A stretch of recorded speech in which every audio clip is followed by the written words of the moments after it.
So for this last lecture, I want to go over a little bit of what kind of strategies you might use to address nonlinear systems of differential equations.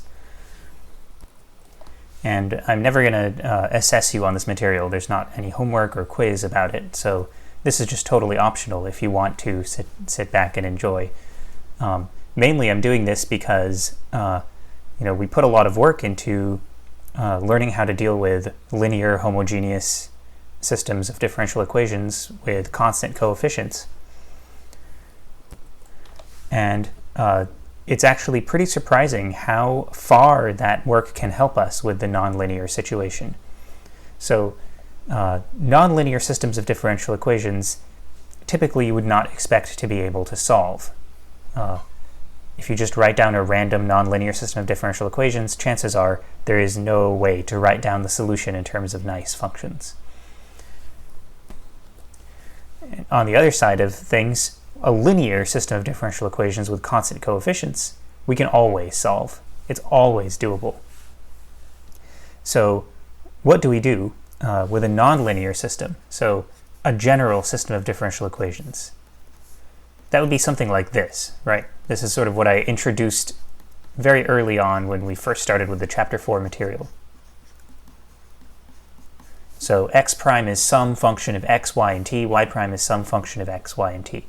And if you package things together like this, let's say f is actually f of x, y, t, g of x, y, t, then we can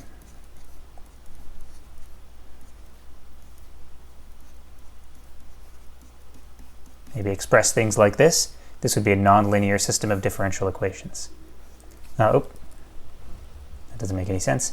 There. So this vector x sort of includes the possibility of f depending on x and y. And the fact that there's a vector symbol above f tells you that f has two components, or n components. So here it could be sort of n unknown functions and n right-hand sides here, but n differential equations. So this is the general situation. So usually we cannot solve in this general setting. So yeah, usually we would not be able to solve in this general setting, but we can handle all any linear situation we know how to handle, right? It's just that tree of possibilities with the different possible phase portraits that you can have. So what do? We linearize. We try to force this into looking like a linear differential equation. So the way this works is we first find the critical points. So we figure out where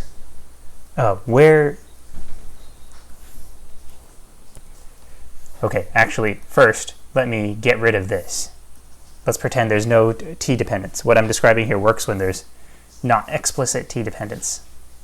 So the first thing to do, so now it's autonomous, the first thing to do is find critical points.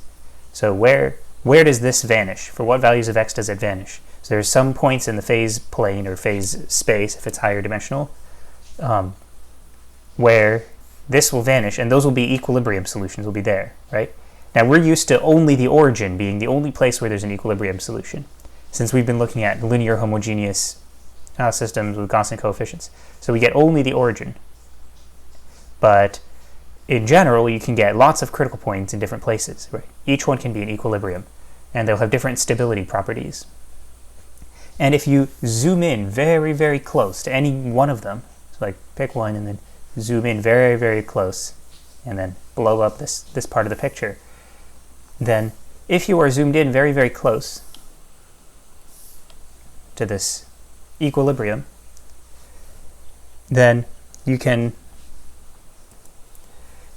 what you can do is come up with the best approximation to the right-hand side here, the best approximation to this, which is linear, so which looks like just a matrix acting on x, a matrix of constants acting on x. If you zoom in very, very close, then the best linear approximation to this will look pretty good as long as you're zoomed in very close. And then you will use that best linear approximation to figure out, like, oh, near here do I have a stable center? Do I have stable spirals? or maybe unstable spirals, or maybe a saddle of some kind. So the way people deal with nonlinear systems of differential equations, and I really should have not put the explicit time dependence there, the way people deal with nonlinear autonomous systems of differential equations is find the critical points, and then near each critical point, figure out what's the closest linear system of differential equations that you have there, and then apply the stuff we learned about from chapter 4 to that approximation. So then you'll have like all these little pictures, like maybe here you'll have a spiral, unstable spirals, maybe here you'll have saddle, maybe here you'll have something else, and then you try to piece together the little local pictures and glue them together into a reasonable global picture. That last part, gluing them together into a big picture, that's pretty hard often, but sometimes it's clear what to do. And what I want to do for the rest of today's lecture is just show you one example of doing this. I'm not going to present a general theory or anything, but I'll do one example with pendulum.